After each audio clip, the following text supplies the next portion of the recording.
ಪ್ರೋಗ್ರಾಮ್ಗೆ? ಪ್ರತಿ ವರ್ಷ ನಾವು ಫಸ್ಟ್ ಮಾಡ್ತಾ ಇದ್ವಿ, ಆಮೇಲೆ ತುಂಬ ಜನ ಆಗ್ತಾ ಇದ್ದಾರಂತ ನಾವು ಇಲ್ಲಿ ಸ್ಟಾರ್ಟ್ ಮಾಡಿದ್ವಿ. ಎಲ್ಲಿಂದ ಬಂದಿರೋದು ನೀವು ಆ್ಯಕ್ಚುಲಿ? ನಾವು ಇಲ್ಲಿದ್ದವ್ರೆ, ನಾವು ಬಾಗಲಕೋಟೆ ಅವರು. ಹುಬ್ಳಿ ಧಾರವಾಡ ಬಾಗಲಕೋಟೆ. ನಿಮ್ಮದು ಡ್ರೆಸ್ಸಸ್ ಎಲ್ಲ ಚೆನ್ನಾಗಿದೆ. ಯಾವ ಥರ ನೀವು ಕಾಸ್ಟ್ಯೂಮ್ನ ಹೇಗೆ ಚೂಸ್ ಮಾಡಿದರೆ? ನೀವು ಯಾವ ಥರ ಸೆಲೆಕ್ಷನ್ ಹೇಗಿತ್ತು? ಇದೇನಿಲ್ರಿ, ಇದು ಇಲ್ಕಲ್ ಸಾರಿ ರೀ, ಇದ್ರೊಳಗೆ ಬೇರೆ ಬೇರೆ ಕಲರ್ಸ್ ರೀ. This is got GI tag. So ಈ ಥರ ಬೇರೆ ಎಲ್ಲೂ ಮಾಡೋಕ್ಕಾಗಲ್ಲ, ಇಲ್ಕಲ್ದಲ್ಲಿ ಅಷ್ಟೇ ಮಾಡ್ತಾರೆ. ಸೊ ಅದ್ರದ್ದು ಸಾರಿಗಳು GI ಟ್ಯಾಗ್ ಇದು ಅಲ್ಲಷ್ಟೇ ಮಾಡೋಕ್ಕಾಗಲ್ಲ, ಅಲ್ಲಷ್ಟೇ ಮಾಡ್ತಾರೆ. ಇವಾಗ ಏನಂದರೆ ಜೆನ್ಜಿ ಕಿಡ್ಸ್ ಎಲ್ಲ ಇದ್ದಾರೆ, ಅವ್ರಿಗೆ ಏನು ನಮ್ಮ ಕಲ್ಚರು, ನಮ್ಮ ಟ್ರೆಡಿಷನ್ಸು ಎಲ್ಲ ಮರೆತು ಹೋಗ್ತಿದೆ.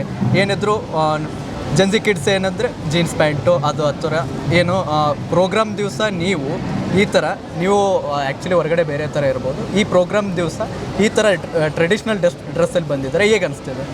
ನಮಗೆಲ್ಲ ಭಾಳ ಚಲೋ ಅನ್ಸುತ್ತೆ ರೀ. ಇಲ್ಲೆಲ್ಲ ಇದ್ದವರು ನಾರ್ತ್ ಕರ್ನಾಟಕದವ್ರು ಅಷ್ಟೇ ಅಲ್ಲ, ಇಲ್ಲಿ ಕರ್ನಾಟಕದವರು, ಮಹಾರಾಷ್ಟ್ರದವರು, ಡೆಲ್ಲಿದವರು ಎಲ್ಲರೂ ಬಂದಿದ್ದಾರೆ.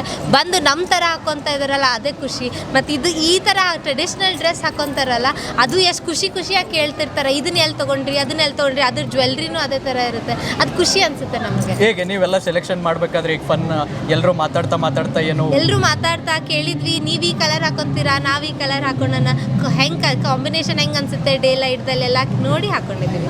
ಅಷ್ಟೆಲ್ಲ ಸೆಲೆಕ್ಷನ್ ಮಾಡಿ ಅಷ್ಟೆಲ್ಲ ಯೋಚನೆ ಮಾಡಿ ಹಾಕ್ಬೇಕು. ಏನಾದರೂ ಮಾಡಲಿ, ಹೆಣ್ಮಕ್ಳು ಇದನ್ನಂತೂ ಚೆನ್ನಾಗಿ ಮಾಡ್ತಾರೆ, ಇದನ್ನೂ ಮಾಡ್ತಾರೆ ಚೆನ್ನಾಗಿ, ಇದನ್ನ ಮಾಡಲೇಬೇಕು, ಇದನ್ನ ಮಾಡ್ತಾರೆ ಚೆನ್ನಾಗಿ. ನೆಕ್ಸ್ಟ್ ಇವಾಗ ಏನಂದರೆ ಪ್ರತಿ ವರ್ಷ ಬರ್ತೀರ ನೀವು, ಪ್ರತಿ ವರ್ಷ ಆಚರಣೆ ಮಾಡ್ತೀರಿ. ನಿಮ್ಮ ಏನೋ ಆಯೋಜಕಿ ನಿಮ್ಮ ತಾಯಿಯವರೇ ಇದ್ದಾರೆ, ಹಾಗಾಗಿ ಅವರು ಏನು ಪ್ರಿಪ್ರೇಷನ್ ಮಾಡಬೇಕಾದ್ರೆ ಅವರೆಲ್ಲ ಏನೇನೆಲ್ಲ ಮಾಡ್ತಾರೆ ಅಂತ ಏನಾದರೂ? ಇದು ಪ್ರಿಪ್ರೇಷನ್ಸ್ಗಿಂತ ಅವ್ರದ್ದು ಅದೊಂಥರ ಪ್ರಾಜೆಕ್ಟ್ ರೀ, ಪ್ಯಾಷನ್ ಪ್ರಾಜೆಕ್ಟ್ ಅವ್ರಿಗೆ. ಇದು ಅವ್ರಿಗೆ ಹೆಂಗಂದ್ರೆ ನಾಗ ಪಂಚಮಿ ಅವರಷ್ಟೇ ಸೆಲೆಬ್ರೇಟ್ ಮಾಡೋದಲ್ಲ, ಎಲ್ರಿಗೂ ಕರೆದು ಖುಷಿಯಾಗಿ ಇದು ನಮ್ಮದೇ ತವ್ರ ಮನೆ ಥರ ಬಂದು ಖುಷಿಯಾಗಿ ಎಲ್ರಿಗೂ 5 ಥರ ಸ್ವೀಟ್ಸ್ ಹಂಚಿದ್ರೆ ಅವ್ರಿಗೆ ನಾಗ ಪಂಚಮಿ ಆದಂಗೆ. ಸೊ ಅದು ನಾವೆಲ್ಲರೂ ಅಲ್ಲಿದ್ದವರಲ್ಲ, ಹುಬ್ಳಿ ಧಾರವಾಡ ಕಡೆದವರು, ಅಲ್ಲಿಂದ ವರ್ಷ ಈಗ ತವ್ರ ಮನೆಗೆ ಹೋಗೋಕ್ಕಾಗಲ್ಲ, ಅದಕ್ಕೆ ಇದನ್ನೇ ತವ್ರ ಮನೆ ಥರ ಮಾಡಿ ಇಲ್ಲೇ ಎಲ್ರಿಗೂ ಅಕ್ಕ ತಂಗಿಯರಂತ ನೋಡಿ ಸ್ವೀಟ್ಸ್ ಹಂಚ್ತಾರೆ. ಅದೇ ಒಂಥರ ಖುಷಿ. ಅದು ಪ್ರಾಜೆಕ್ಟ್ ಅಂತ ಅಂದ್ಕೊತಾರೆ ಅವರು, ವಿಷನ್ ಅವರು ಪ್ರಾಜೆಕ್ಟ್ ಅಂತ. ಹೇಗೆ ನಿಮ್ಗೆ ಹೇಗೆ ಅನಿಸ್ತಿದೆ ಈ ವರ್ಷ? ನಂಗೆ ಚಲೋ ಅನ್ಸತೈತಿ. ಎಷ್ಟು ವರ್ಷ ಆದಮೇಲೆ ನಾನು ನೋಡ್ತಾ ಇದ್ದೀನಿ ಎಲ್ಲರೂ ಬಂದು ಆಚರಿಸಿ ಮಾಡೋದು. ಇದರಿಂದ ಏನು ತಿಳಿಬೋದಂದ್ರೆ ಪ್ರಕೃತಿದ ಆರಾಧನೆ ಹೆಂಗೆ ಮಾಡಬೇಕು, ಎಲ್ಲ ಹೆಣ್ಮಕ್ಳು ಕೂಡಿ ಹೆಂಗೆ ಆಚರಣೆ ಮಾಡಬೇಕು, ಖುಷಿ ಹೆಂಗೆ ಹಂಚ್ಕೋಬೇಕು, ಅದೆಲ್ಲ ತಿಳ್ಕೊಬೋದು ಇದರಿಂದ. ಮತ್ತು ಇದೊಂದು ಇವೆಂಟ್ ಆಗುತ್ತೆ ಅಲ್ರಿ, ಎಲ್ಲರೂ ಬಂದು ಆಚರಣೆ ಮಾಡಕ್ಕೆ ಖುಷಿ ಹಂಚ್ಕೊಳಕ್ಕೆ. ಸೊ ಚಲೋ ಅನ್ಸತೈತಿ. ನೀವು ಸ್ಕೂಲಲ್ಲಿರೋರು ಕಾಲೇಜಲ್ಲಿರೋರು? ನಾನು ಕೆಲಸ ಮಾಡ್ತಾ ಇದ್ದೀನಿ. ಕೆಲಸ ಮಾಡ್ತಿದ್ದಾರೆ ನೋಡಿದ್ರೆ ಗೊತ್ತೇನೇ ಆಗಲ್ಲ.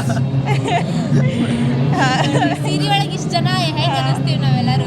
ಅದೇ ನಾನು ನಿಮ್ಮನ್ನ ಹೈಸ್ಕೂಲ್ ಮಾಡಿದ್ದೆ, ಇವಾಗ ಮಾಡಿದ್ರೆ ಪ್ರೈಮರಿ ಮಾಡಿದ್ದೆ. ಪ್ರೈಮರಿ ಕಾಲೇಜ್ ಇರ್ಬೋದಂತ ನಾನು ಈ ಥರ ಮಾಡಿದ್ದೆ. ಹೇಗೆ ಅನಿಸ್ತಿದೆ? ಲಾಸ್ಟ್ ಏನು ಒಂದು ಪ್ರೋಗ್ರಾಮ್ ಬಗ್ಗೆ ಏನಾದರೂ ಒಂದು ಲಾಸ್ಟ್ ಮೆಸೇಜ್ ಇಲ್ಲಿಂದ ಏನು ತೊಗೊಳೋಗೋಕೆ ಇಷ್ಟಪಡ್ತಾರೆ? ಮೆಸೇಜ್ ಏನು ಕೊಡ್ಬೇಕಂತೀನಂದ್ರೆ ಎಲ್ಲರಿಗೂ ತಮ್ಮದು ಸಂಸ್ಕೃತಿ, ತಮ್ಮ ಹಬ್ಬಗಳನ್ನ ನೆನಪು ಹಾರಬಾರ್ದು ರೀ. ಎಲ್ಲರೂ ಕೂಡಿ ಆಚರಣೆ ಮಾಡಬೇಕು. ಮತ್ತು ಸಂಸ್ಕೃತಿಯನ್ನು ನಾವು ಜೆನ್ಜಿ ಅಂತ ನೀವೇನಂದ್ರಿ, ನಾವು ಎಲ್ಲನೂ ಜೆನ್ಜಿ ಅಂತ ತಿಳ್ಕೊಂಡ್ರು ಇದನ್ನು ಹಂಚ್ಕೊಂಡು ಹೋಗಿ ಆಚರಣೆ ಮಾಡಬೇಕು ಅಂತಂತೀನಿ. ನನಗೂ ಅದೇ ಅನ್ಸುತ್ತೆ ಅವಳು ಹೇಳಿದ್ದು. ನಾವು ಎಷ್ಟು ಇದ್ರ ಬಗ್ಗೆ ಮಾತಾಡ್ತೀವಿ, ಎಷ್ಟು ಚೆನ್ನಾಗಿ ಕರಿತೀವಿ, ಆ ಥರ ಅವ್ರಿಗೆ ಅವೇರ್ನೆಸ್ ಬಿಲ್ಡ್ ಆಗುತ್ತೆ.